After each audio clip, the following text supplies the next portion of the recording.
नमस्कार, मैं हूं आलोक मेहता। एडिटर साई में आपका स्वागत है। हमारा अनुरोध है कि आप एडिटर साई देखें, लाइक करें, सब्सक्राइब करें, मित्रों को, ग्रुप्स को फॉरवर्ड करें और उनसे भी आग्रह करें कि वे भी सब्सक्राइब करें ताकि अधिकाधिक दर्शकों तक समय पर हमारी बात पहुंच सके और उनकी राय और आपकी राय हमको मिल सके। कमेंट बॉक्स में जरूर भिजवाइए। एक पुस्तक है undocumented wonder the making of the great Indian elections. Wonder, चमत्कार। लिखने वाले कौन है? SY कुरैशी, जो भारत के मुख्य चुनाव आयुक्त रह चुके हैं। इसलिए मैं इस बात से शुरू कर रहा हूं कि कुरैशी जी को तो कम से कम सारे पार्टियों के नेता ये मानेंगे। पत्रकार बायस हो सकता है, सत्तारूढ़ पार्टी बायस हो सकती है, कोई और बायस हो सकता है, अदालत तो बायस नहीं होती। सुप्रीम कोर्ट भी कह चुकी है कि भारत की निर्वाचन व्यवस्था निष्पक्ष है। मशीन जिसका उपयोग हो रहा है, इलेक्ट्रॉनिक वोटिंग मशीन EVM, ये सही है, इसमें कोई गड़बड़ नहीं हो सकती है। उसके बाद भी सुप्रीम कोर्ट ही नहीं, अब जिसको कहते हैं ना, पत्थर से न मारो मेरे दीवानों को, मैं दूसरी बात कहता हूं, पत्थरबाजी कहीं भी ठीक नहीं है, लेकिन चुनाव आयुक्तों पर तो पत्थर मत मारिए, अदालत पर तो पत्थर मत मारिए। इस समय प्रतिपक्ष के नेताओं का एक यह तेवर दिखाई दे रहा है। दिल्ली विधानसभा का चुनाव, जिसको आप कह सकते हैं कि मुंबई में महानगर पालिका है, बस उस तरह से आप यहां की नगर निगम से ऊपर कहने को अलग से एक संस्था बना दी गई विधानसभा। उस चुनाव को लेकर के जहां दुनिया में ट्रंप जैसे लोग, यदि वहां पर उनके समर्थकों ने कहा, उस पर तो पूरा केस चलता रहा, लोग जेल चले गए। यहां पर तो सीधे पत्थर मारने की तैयारी है। जिस तरह से कफन, माने बहुत ही दुखद बात है। उत्तर प्रदेश में मुख्यमंत्री रह चुके अखिलेश यादव, जिनका हम सब प्रतिपक्ष के नेता के रूप में मानते हैं कि वो भविष्य में जब उनको समय आए, जैसा प्रधानमंत्री नरेंद्र मोदी ने सदन में भी कहा कि भाई कांग्रेस पार्टी राष्ट्रीय पार्टी है, और जो नेता है वो आज नहीं, अपने को यदि इतना संयमित रखें कि कभी वो भी किसी सत्ता पक्ष में आ सकते हैं। इतनी उदारता तो प्रधानमंत्री नरेंद्र मोदी दिखा रहे हैं, खुद सदन में कह रहे हैं। चाहे कांग्रेस के लिए, प्रतिपक्ष के लिए, उनका हमेशा रहा है कि भाई आप ये सोचिए कि हम आज सत्ता में हैं, कल कभी न कभी, आज नहीं हो सकता है, 10 साल बाद, 20 साल बाद राहुल गांधी है, अखिलेश यादव है। जब भी उनको समय मिलेगा या उनको संगठन शक्ति होगी, उसके लिए तो कोई इनकार लोकतंत्र में तो कह नहीं सकता कि कौन सत्ता में आ सकता है। लेकिन दिल्ली विधानसभा के चुनाव को लेकर अरविंद केजरीवाल, संजय सिंह, आतिशी जी मने जिस तरह से प्रहार कर रहे हैं, चुनाव आयोग को गालियां दे रहे हैं, चुनाव आयोग को बिल्कुल जितनी भी अभद्र भाषा का उपयोग हो सकता है, मैं इसलिए कहूंगा अशोभनीय है। वो भी चुन करके आए, जिस समय चुन के आए, तब तो कांग्रेस पार्टी शीला दीक्षित ने नहीं कहा कि ये गड़बड़ कर दिया है। उनके समर्थक भी लोग घुस गए हैं चुनाव आयोग में या चुनाव प्रणाली में। उस समय जो कर्मचारी होते हैं, चुनाव आयोग को अकेले राजीव कुमार ही देश के मुख्य चुनाव आयुक्त, तो वो प्रशासनिक सेवा से आए होते हैं, चयन होता है। लेकिन हाँ, ये बात समझ में आती है कि सरकार जिस तरह से नया कानून जिसमें प्रावधान किया गया है कि चुनाव आयुक्त कैसे चुने जाएं, वो सुप्रीम कोर्ट में भी उस पर चर्चा हो चुकी है। फिर से उस पर एक विचार हुआ ही है कि भाई उसका चयन कौन करेगा। तो उस पर जो लोग हैं, उसमें प्रतिपक्ष के नेता हों और संबंधित मंत्री हैं, गृह मंत्री हो, कानून मंत्री हो, प्रधानमंत्री हो। अब उस पर आ रहा है कि नहीं, उसमें कोर्ट पर अलग विचार चल रहा है, इसलिए कोर्ट की बात नहीं, कोर्ट सुप्रीम कोर्ट जो डिसाइड करेगा उस पर सुप्रीम कोर्ट के न्यायाधीश रहे न रहे, चूंकि वो इंडिपेंडेंट रहेंगे तो चुनाव आयोग तो कुछ गड़बड़ भी करेगा तो वो उस पर ही कल डिसमिस कर सकते हैं। फिर वो उसको उस सारे चुनाव आयोग के आयुक्त द्वारा लिए गए निर्णय को, वरना सुप्रीम कोर्ट के मुख्य न्यायाधीश यदि खुद ही चुनाव आयोग तय करेंगे तो फिर उसके खिलाफ वो फैसला कैसे देंगे? उसकी कोई गड़बड़ी होगी तो वो कहेंगे आपने ही तो नियुक्त किया था। तो देखा जाए तो उससे तो और भी उनके लिए एक निष्पक्षता का सुप्रीम कोर्ट के पास भी एक तरह से अपने आप में कवर हुआ, जनता किसी तरह की शंका नहीं करती। क्योंकि जहां तक सरकार की सत्ता की बात है, इंदिरा गांधी, नेहरू एरा से लेकर के, और पहले तो एक चुनाव आयुक्त होता थे। और जैसा मैंने कहा, कुरैशी जी के बारे में आप कह सकते हैं उन्होंने कांग्रेस सरकारों में साथ भी काम किया, उन्होंने भाजपा सरकारों के साथ भी काम किया। दोनों पार्टी, जब वो जिस तरह से वो चुनाव आयुक्त बने, बल्कि वो प्रशासन में भी थे, तब भी मैं जानता हूं वो या और अन्य कई ऐसे चुनाव आयुक्त बने हैं जिनको लेकर के ये बहुत ही महत्वपूर्ण मुद्दा है कि चाहे वो रावत जी बने थे मुख्य चुनाव आयुक्त, वो उनकी निष्पक्ष था, उसको भी हमने वर्षों से देखा, ईमानदार।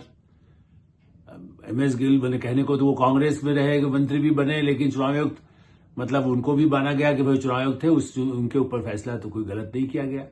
नवीन चावला, उनका अभी हाल में निधन हुआ है।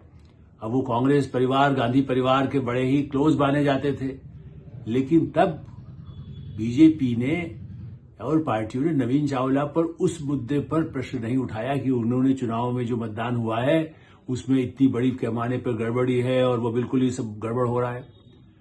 वापस कल टीवी डिबेट में तो जो सामने वक्तव्य आ रहे हैं नेताओं के, उससे भी अधिक उनके प्रवक्ता, इससे भी अधिक जिसको कह सकते हैं कि ये चूंकि छूट है अभिव्यक्ति की, वो चुनाव आयुक्तों पर ही नहीं अदालत पर भी कहते हैं कि अरे सत्तारूढ़ मोदी जी ने अदालत को भी कब्जा कर लिया है, न्यायाधीशों पर कब्जा कर लिया है। ये तो अवमानना है हमारे न्यायिक। लाखों लोग जिन टेलीविजन चैनल्स को देखते हैं या यूट्यूब पर जाता है, जब वो न्यायाधीश और चुनाव आयुक्त के बारे में भी शंका पैदा करें तो हमारी पूरी विश्वसनीयता दुनिया में खत्म होती है कि यहां तो अपोजिशन के नेता, और उसके बाद अरविंद केजरीवाल दिल्ली के मुख्यमंत्री, जो अपने आप को, पंजाब में भी उनकी सरकार है, वो चुन करके आए, तब तो यही चुनाव आयुक्त रहा है। गड़बड़ी करना था तो नहीं जीत सकते थे। लोकसभा में भी जो दूसरी पार्टियां जीती हैं, उत्तर प्रदेश में जीती है, तो अखिलेश जी लोकसभा में, या लालू यादव की पार्टी वहां पर, या शरद पवार के लोग लोकसभा में यदि जीते हैं, यदि शिवसेना के लोग जीते हैं, तो कैसे हो सकता है? मार्क्सवादी कम्युनिस्ट पार्टी यदि वहां जीती, सारी कोशिश के बाद भी, तमिलनाडु में डीएमके यदि उनके उम्मीदवार जीतते हैं, तो वरना वहां भी बीजेपी तो पूरी ताकत लगा रही थी। केरल में, दक्षिण भारत में, वहां भी ले आते 20 सीटें। क्या उन्हें बुरा लगता है? यदि गड़बड़ी करना है तो इसके पहले भी उसी समय में चुनाव हुए लोकसभा के। ऐसी स्थिति में आप नई पीढ़ी के लिए, नहीं पूरे विश्व के लिए, जिस समय दुनिया के लोग, मैंने ब्रिटेन के नेताओं, राजनयिकों से बात की है, जर्मनी के राजनयिकों से बात की है, अमेरिका के राजनयिकों से बात किया है, यहां तक कि चीन भी ये बात को मानता है कि भारत का लोकतंत्र बड़ा विस्तार है, मतलब उसमें उनको उन्हीं सरकारों से हमें तो संपर्क रखना ही पड़ेगा, क्योंकि वो उसके पास जनता की ताकत है। आज 150 करोड़ लोगों की ताकत आपके पास है, 140 करोड़ जिसको हम मानते हैं, बढ़ती जा रही है। और ऐसी स्थिति में उस लोकतंत्र की सबसे बड़ी इकाई पर पत्थर फेंकना, उसके ऊपर कहना कफन डाल दें, उसको ये कर दें, क्या आप जा रहे हैं? छात्र राजनीति नहीं है। अरविंद केजरीवाल फिर से जीते या हारे विधानसभा के चुनाव में, उसके बाद भी क्या राजनीति से पूरा ही वो संन्यास ले लेंगे? गंगा में जिस तरह से कह सकते हैं कि वो शपथ लेकर के कहेंगे कि अब तो मैं बिल्कुल, चूंकि चुनाव आयोग ने गड़बड़ किया तो मैं पलायन हो रहा, मुझे को अब तो चुनाव आयोग के खिलाफ ही मैं लड़ता रहूंगा जीवन भर। भ्रष्टाचार के खिलाफ लड़ते रहे थे ना, उसके बाद भ्रष्टाचार की जाल में तो फंस गए अरविंद केजरीवाल। या जो कांग्रेस के राहुल गांधी, वो भूल जाते हैं कि उनके सत्ता काल में जो चुनाव आयुक्त बने, उनको लेकर के कभी कभी जब शंका होती थी, या लोग कहते भी थे उनके व्यक्तिगत संबंध होना अलग बात है। हम तो ये भी मानते हैं कि कोई जज भी यदि कभी कांग्रेस के रहे हों या कभी जनता पार्टी का समर्थन करने वाले, उनके वैचारिक दृष्टि से जयप्रकाश नारायण के समर्थक रहे हों, तो क्या उससे उनके न्यायाधीश बार बार स्पष्ट कर चुके हैं। हाल ही में जो मुख्य न्यायाधीश सर्वोच्च न्यायालय के, सुप्रीम कोर्ट के मुख्य न्यायाधीश चंद्रचूड़ जी ने भी इंटरव्यूज दिए हैं, जब वो रिटायर होने के बाद भी, कि देखिए, हम चाहे नरेंद्र मोदी हमारे घर आए या और कोई नेता हो या और किसी जगह हमारी कोई मुलाकात हो, किसी धार्मिक आयोजन में, सोशल आयोजन में, या सरकार से सुप्रीम कोर्ट की सुविधाएं या कोर्ट की सुविधाएं, हाई कोर्ट का चीफ जस्टिस की परंपरा है कि वो मुख्यमंत्रियों से मिलते हैं या राज्यपाल से मिलते हैं, लेकिन उसके बाद जब कोई फैसला देना होता है, तब वो सामने जो जो सबूत रखे गए हैं, उसके आधार पर जजमेंट होता है। चुनाव आयोग भी यही कहता है ना कि गड़बड़ी न हो। जितने शांतिपूर्ण मतदान दिल्ली में हुआ है, हमने देखा दिल्ली में भी कई बार बड़ी गड़बड़ होती थी, इधर से उधर भाग रहे हैं, कहीं मारपीट हो रहा है, छोटी मोटी इक्का दुक्का घटनाएं हुई है, क्योंकि आम आदमी पार्टी तो पहले से ही नहीं जी, अपराधीकरण हो रहा है, ये यहां पर हो रहा है, मारपीट हो, हम पर हमला हो गया, जैसे ड्रामा पूरा किया जाता है ऐसे चुनाव में, या उसकी घटनाएं हैं तो पुलिस है, न्यायालय है, उस पर अभी भी फैसला हो सकता है। यदि कोई गड़बड़ी हुई होगी तो अदालत तो चुनाव रद्द कर देता है। यदि कांग्रेस का या भारतीय जनता पार्टी का उम्मीदवार आम आदमी पार्टी को किसी गलत तरीके से जीत गया है और उसने उनको पराजित किया है, तो आम आदमी पार्टी पिटीशन लगा करके उसी चुनाव आयुक्त और उसी सुप्रीम कोर्ट के जरिए या हाई कोर्ट के जरिए चुनाव रद्द करवा सकता है यदि ऐसी कोई सबूत मिलते हैं तो। ऐसी स्थिति में केवल चुनाव आयोग पर पत्थर फेंकना, उसके ऊपर जैसे आप कह सकते हैं बमबारी करना लगातार सब प्रतिपक्ष के मिलकर के, चूंकि वो अपना डिफेंड नहीं कर सकते।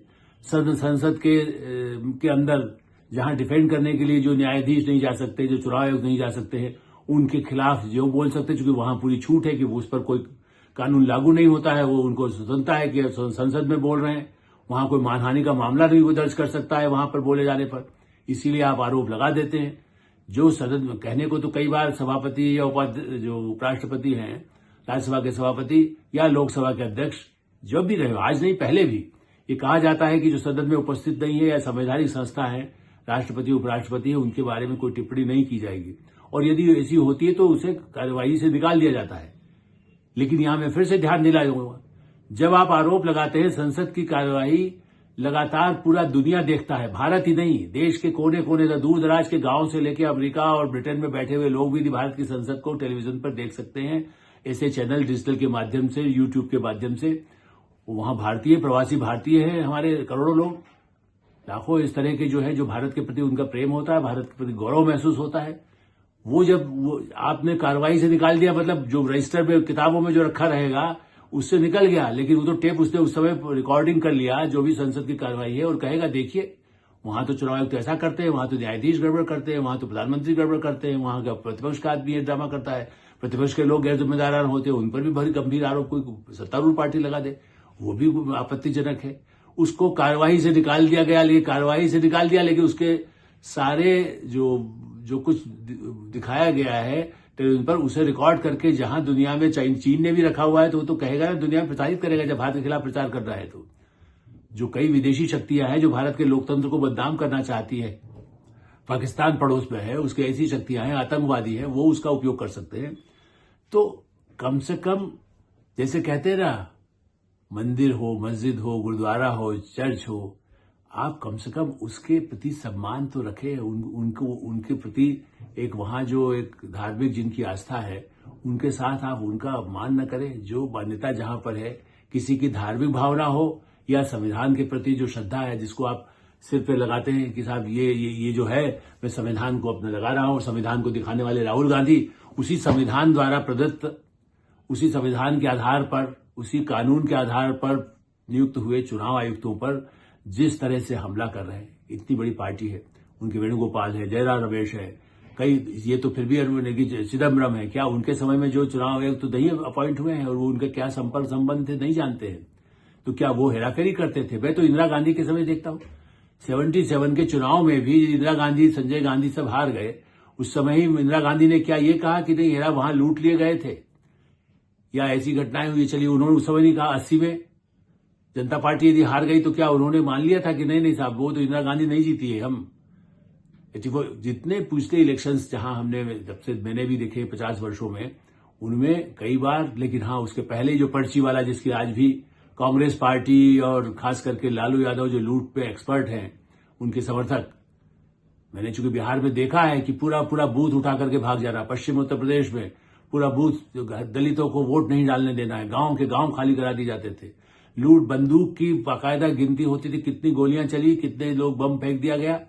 बिहार, बंगाल में तो अभी भी होता है हिंसा, कितना चुनाव के समय में ममता बनर्जी के रहते हुए उनके समर्थक और पुराने मार्क्सवादी, लेनिनवादी, जो नक्सलवादी, वो सब चुनाव के समय भी हिंसा की पूरी कोशिश करते हैं। नक्सल चुनाव की गतिविधियों को रोकने के लिए, उनको मारने के लिए बम गिरा देते हैं, फेंक देते हैं, वाइस बिछा देते हैं। उनका नक्सल सफाया इसीलिए हो रहा है कि वो लोकतंत्र को और विकास को रोकते हैं, वो लोकतंत्र को खत्म करना चाहते हैं।